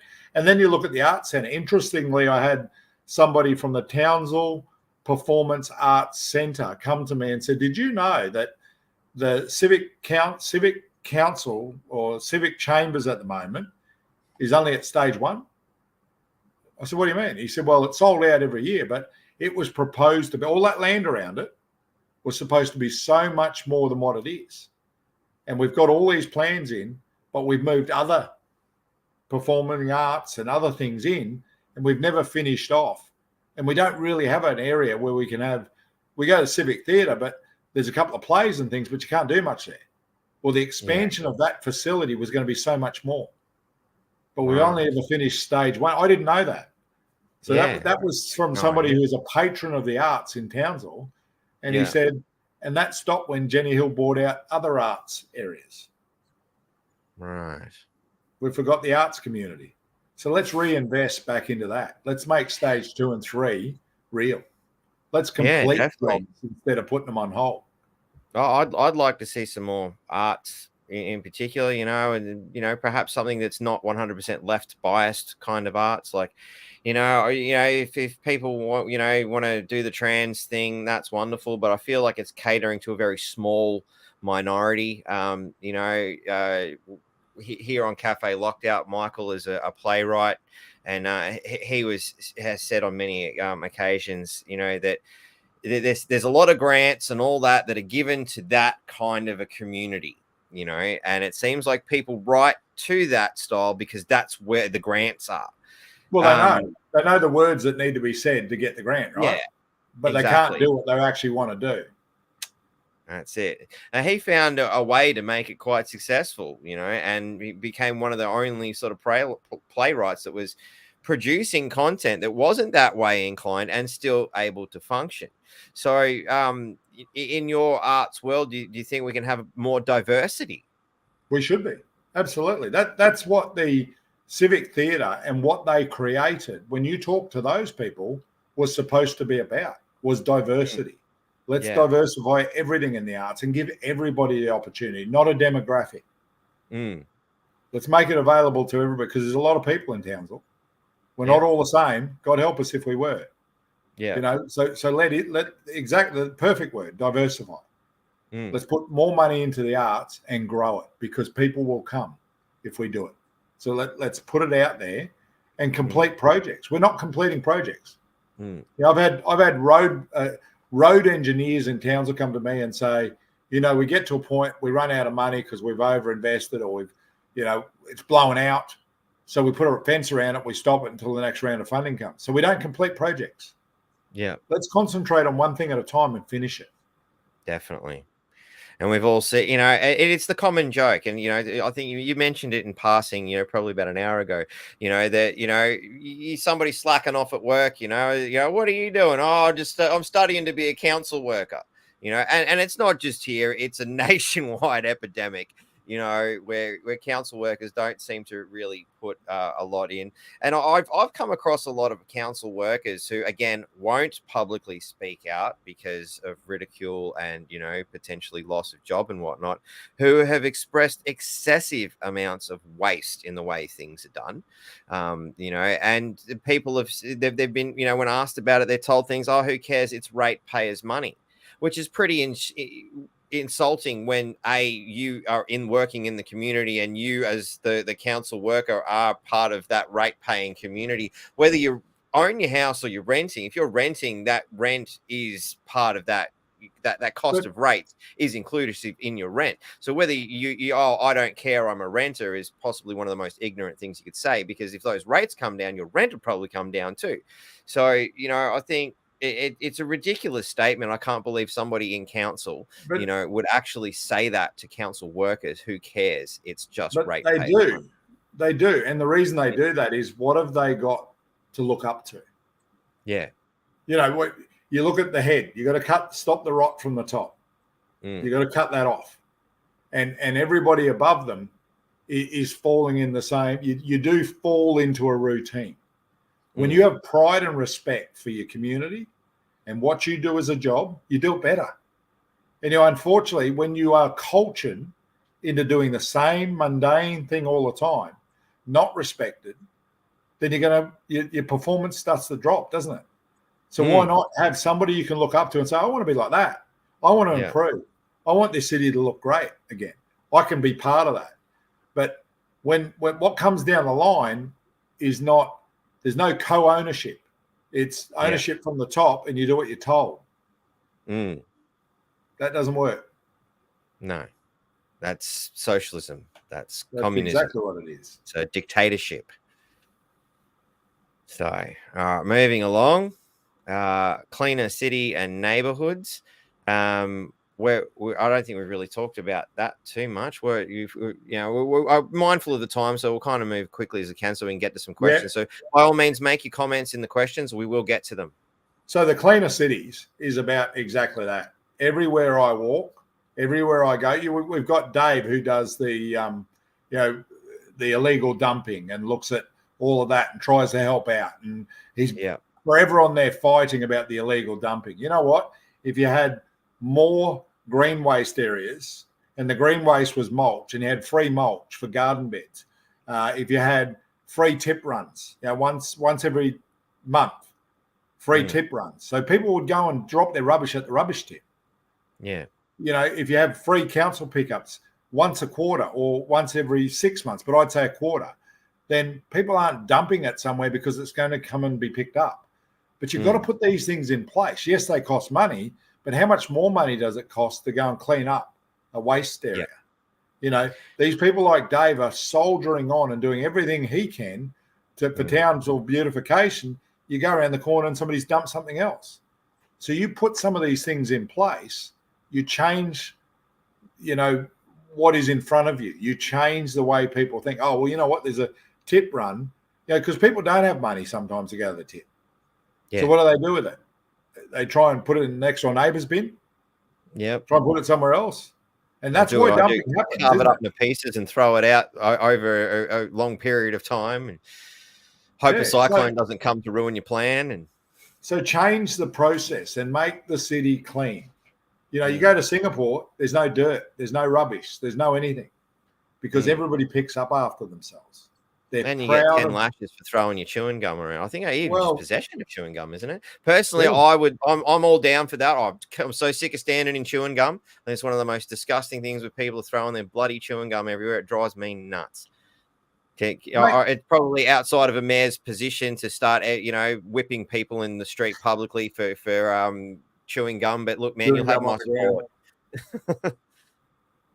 Look, and things like cars parked backwards and caravans and boats being left to rot on the road and all that. Let's move on.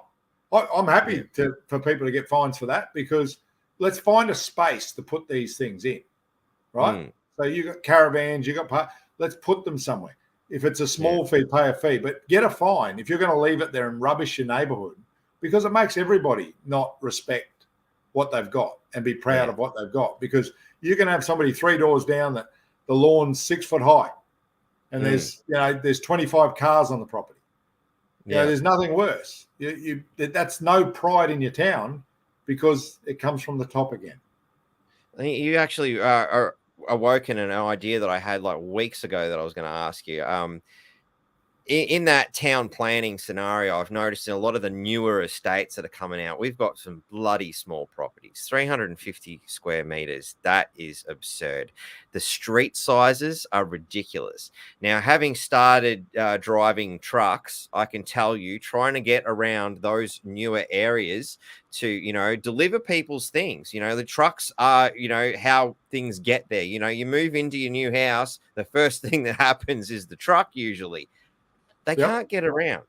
I don't know what lunatic has been planning out these places. They're like rabbit warrens. The streets are tiny. There's no parking. They're setting up some tiny houses with one garage. Most people have two, cars. Your kids grow up, become teenagers, 3, 4 cars turn up. What nut job is planning out at the moment? I think we know the obvious answer, but man, is there something? It all comes down to town planning. It all comes down to town planning, and I agree. Everything. What about the garbage truck that's got to go up and down the street and there's a car parked on either side? What do you do then?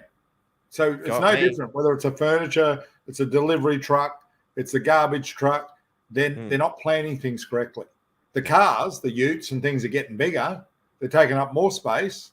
The trucks can't get around. So you've got to allow for that. The properties are too small. Yeah. They're not retirement villages, but that's almost like what we're building now. Yeah, definitely. Let's all live on top of each other. Yeah, it's madness. I can't help but feel it's almost like they're creating a parking nightmare, almost intentionally, And I mean, this is a rural town. It's not that big. I don't understand how we can have parking problems in such a small place, And again, it's a nationwide epidemic of bad planning. It's almost like they're all cookie cuttering the same stupid bloody ideas. Could it be less pipes, less roads, more banged into one area, less costs? You think more about it that way, because that's probably how they're looking at it. Yeah. They're not looking at the long-term pride, respect, So there's lots of things to read into that. Yeah, I mean, the obvious factor from the developer point of view was, 350 squares versus the 1,000 squares. Oh, wow, we've suddenly just turned one property into 3. Council's sitting there thinking, wow, now that's 3 lots of rates we can get as opposed to 1. Cram them in, more money for everyone. Seems like a lot of people are just sitting there throwing them dollar signs up and rubbing themselves with it and having a great time while people are living in squalor. It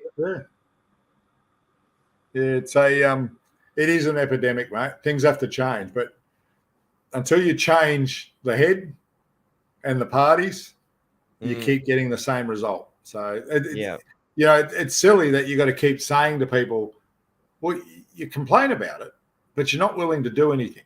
You're not willing to change what you don't believe in. You're willing to just go with the crowd. When did Australians become that way? Because all the Australians I always grew up with were able to speak up and have a bit of a joke and make their own decisions. Now we follow the leader. Yeah. And what a leader we've got. Yeah, not one I wish to follow. That's for sure, my friend. That's for sure. Yeah. So, but on that, I'd just like to remind people there are still places to be a councillor, to work alongside Troy, hopefully, and let's get some change. I know there's a lot of people out there. I hear they want change, but look, there's only some of us that are working real hard to get that happening. Jump on board, help out where you can. There's so many things that can be done. Even if you don't feel your councillor material, get behind somebody who is, hand out some flyers, help your fellow people. I'm sure Troy could use a bit of a leg up in a lot of ways. But we'll come to how they can get to contact with you as we get safer cities and neighborhoods. We've addressed that point. So let's get some quick questions in here while we've still got some time. I'll just quickly roll back. So we've had a few come through. I'm just going to get to the good questions here. Some people are being a little bit ridiculous. I love the hard questions, mate. So, so long as it's a question and not just something that's either kind of been addressed or just stupidity. Okay, so what page is this on Facebook? I can't find it on Cafe. Cafe Locked-Out has had some trouble on Facebook. I'll address that more on Sunday, but North Queensland Freedom Network on Facebook is still functioning. But of course, you found us on Rumble, so I mean that's the way I would suggest people go there. Yeah, that's saying the same thing. I'm in Victoria. That's not going to help us much. Troy, when you become mayor, can you bring back the Pacific Festival? I'm not for sure. I don't think I've even seen a Pacific Festival. Tell us. That's why. Yeah, you know, it's obviously been a long time. It's almost like pick and choose the demographic you want to have, right? So we what is the Pacific Festival? Well, it's all about islanders and Right. celebrating the island nations and different, Fiji, Samoan, Tongan, and it's gone. Where did it go? But you know what? We've got India. I would have thought that'd be the kind of thing that Jenny Hill and all her Labor cronies would love to virtue signal. Well, yeah, but we don't even recognise Australia Day. We don't give out awards on Australia Day in Townsville anymore. So, so where are we going? We're not respect. You know what? Pacific nations were part of the Anzacs. So there's a sense of pride in that. And I've got no issue with celebrating all nations and all cultures and all things, but let's do it all in fairness. Let's not select. Townsville does have a lot going on for families, which is a good thing. Yeah, that Cowboys Stadium is ridiculous. The old one was much better for families. To be honest, I kind of inclined to agree. I really like the old family feel of the other stadium, and I can't help but notice that the parking situation at this new one is absolutely horrendous. And that, I mean, when you got to block off roads and towns and cities, like, what were they thinking? Like, well, you know what? You can't get from one end of Townsville to the other. Why not install a light rail network or put some? When I was in Germany, and my son and my daughters were very happy that they didn't have to go and get a license, because everywhere they went there was public transport that supported getting from A to B to C. So why haven't we got these structures in place? Because the buses miss their spots quite often. No disrespect to bus drivers, they're part of the community. The coordination, the planning, all of that's out of whack. Let's make things easy to get to. People don't come to town because you can't get parked. Hard to get in there. Roads are closed. We don't know what's working, which way, whether we're going to have a mall or not a mall. All these things keep changing. That was a car park. Now it's not. So we need to change what we do. I agree. The old stadium was great for families. The new stadium was to get in with what is the generic stadium these days. Up with the Joneses. But, when you look down south at, say, Cronulla Park or some of the older football fields, they're still the family stadiums. And guess what? Penrith Stadium, they pack it. They got grass hills all the way. It's not this big round stadium or the toilet seat looking lid. It's a proper field. Where you've got a hill and you've got a sitting area, and it's great. We've got to make use of the stadium we've got now. So I get that. But the family atmosphere is gone. So we've got to build that back. Yeah. Can we improve the parking situation? Like absolutely. I feel like there's some land around there that could be used for parking. There's plenty of land. And why not build a couple of multi-stories? Why can't we? Yeah. Exactly. And that to me seems to be, at least within reason, some form of an extra revenue sort of scenario.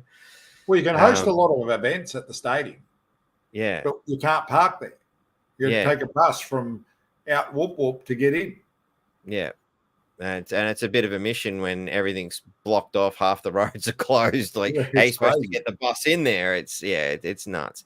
Let's keep moving though. Any plans for affordable housing? I mean, I think if we made the blocks any smaller, you'd be living in, a caravan or tents even.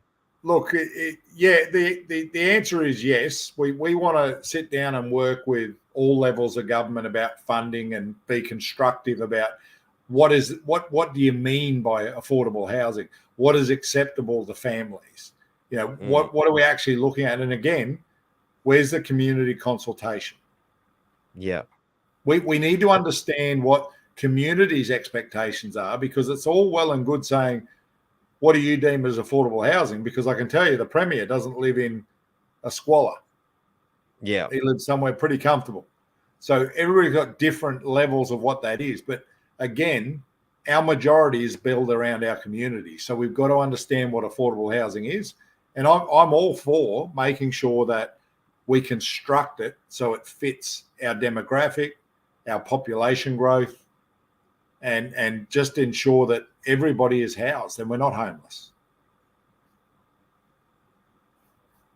I'm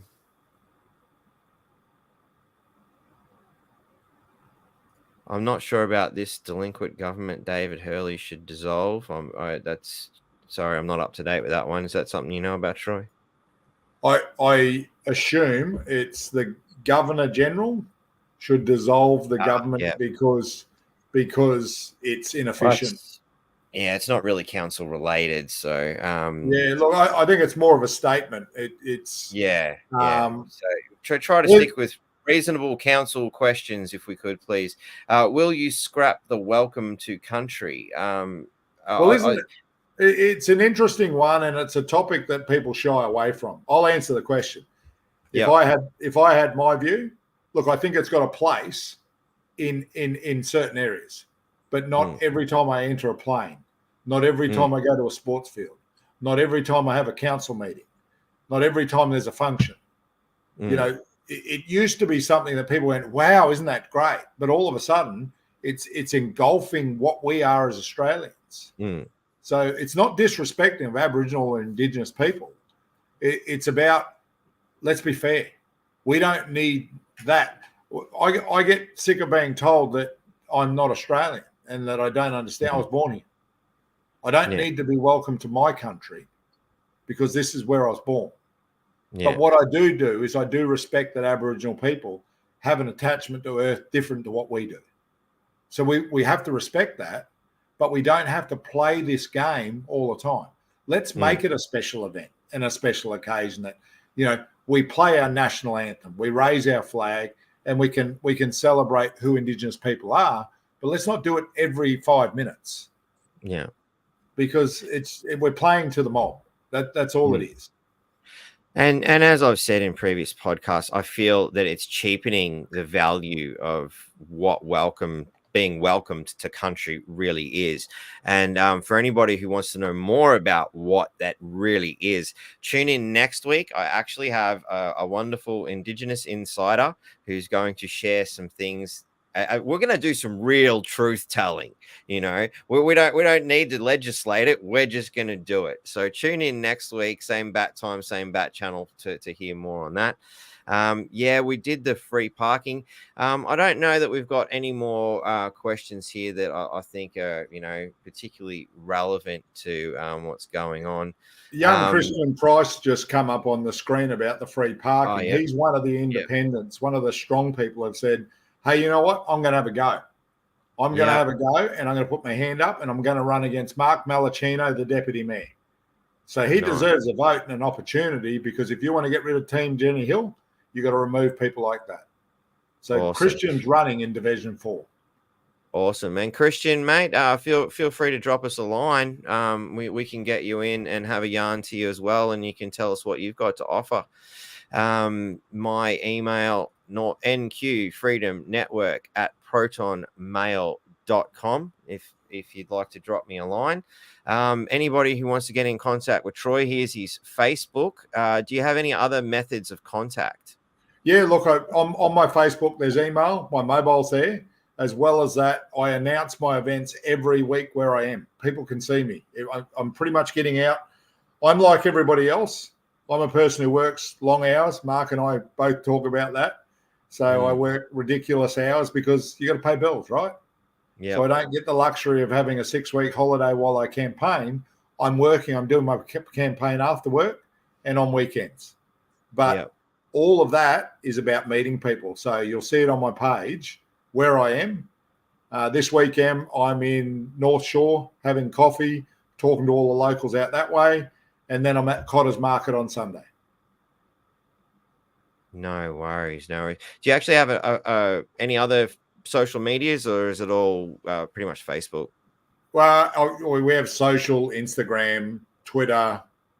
X, the TikTok. artist formerly known as Twitter. Yeah, or X, what do we want to call it? TikTok, and look, it's not my forte, okay, but I have very limited ability to get my name out. So the best way for people to understand who I am is exactly what we're doing here. What I've got to say, make your judgment. Yep.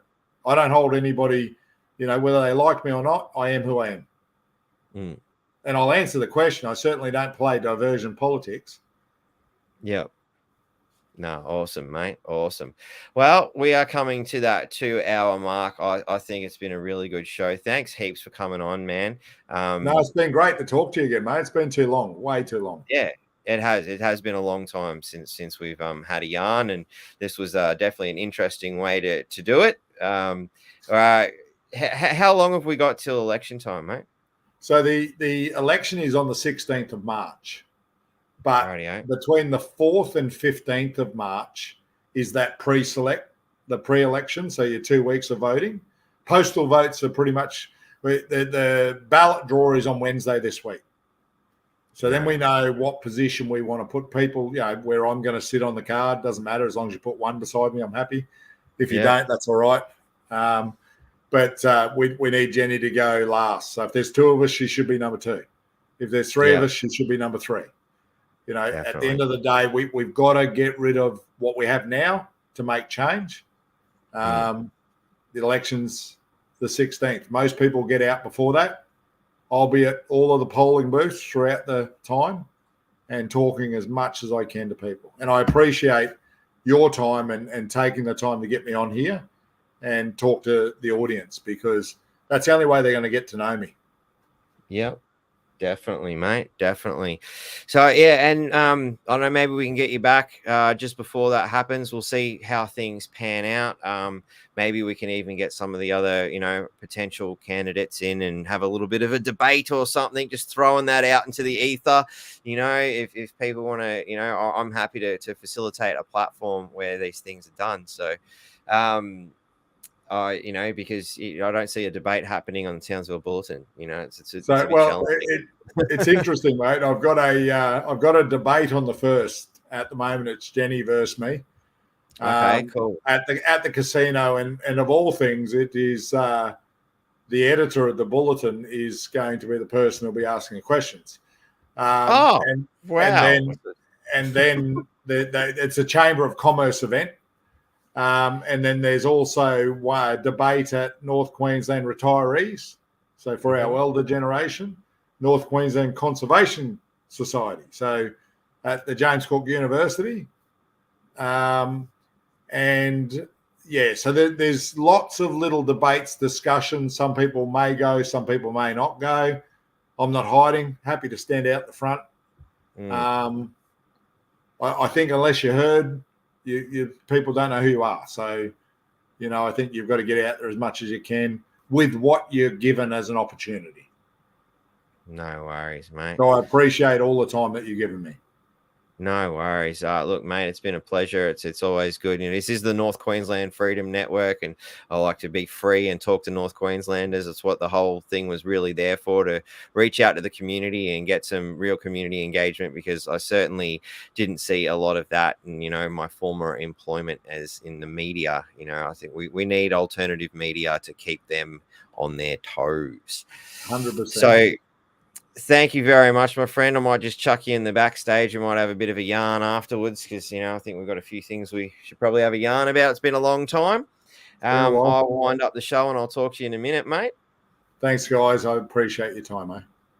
No worries, mate. So, thank you all very much for participating and watching. It's been another wonderful show. I'll be back again on Sunday at 11 a.m. to do good old fail of the week.